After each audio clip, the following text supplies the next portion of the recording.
that authentic, true street football experience. And there's no need to go overtly arcade in street football, because when you see some of the cool stuff that people can do, it already seems arcadey enough. Like, I don't need to jump over someone's shoulders, but when I can already do some pretty cool stuff with the ball as it is.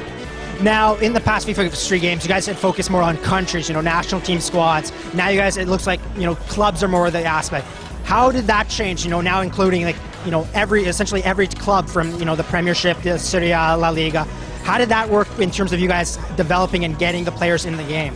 Yeah, I mean, it's really an exercise in licensing. Like, we really wanted to have clubs. Again, it's the feedback from the fans. Like, the national teams are fun to use, sure, but that can't be all. Like, they want to have the clubs. The clubs are what make FIFA really great. The clubs are what's kind of fun. It's fun to see Arsenal versus Chelsea, but it's not just about the clubs, because for a lot of people, it's far too much of a fantasy, too much of a stretch to believe that you can play Arsenal versus Chelsea on a rooftop in Shanghai. Like, that's just not going to happen.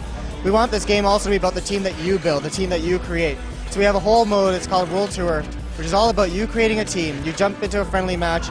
If you're a connected gamer, you're going to see friends that have been created by players that have been created by your friends in their own FIFA Street games. They're going to be in your match, and you can build a team with them as part of your squad. And that's a squad that we want you to take on this journey through kind of our World Tour, on this journey through offline modes, online modes, to play in kind of OTP matches and head-to-head matches. Now, last question. When someone, finally picks up FIFA Street, what are you hoping is the first thing that really stands out for them? I think it's the variety. Like, I'm hoping that what they get out of it is that this is not only just a cool-looking game that's true to street football, but the fact that true to street football doesn't really mean anything without the variety, because variety is what is true to street football. Like, street football is, okay, there's 3 of us, let's figure out a game to play with 3 of us. There's 10 of us, let's figure out a game to play with 10 of us.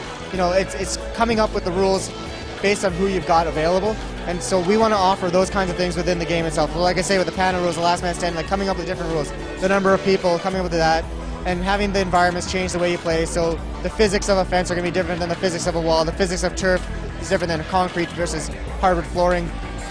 So these are kind of subtle things, but things that you're going to learn as you kind of play the game, and it will have an impact on the sort of how you're playing the game too. Creating that realism, but still something that's going to be kind of under the hood, and you're going to find it as you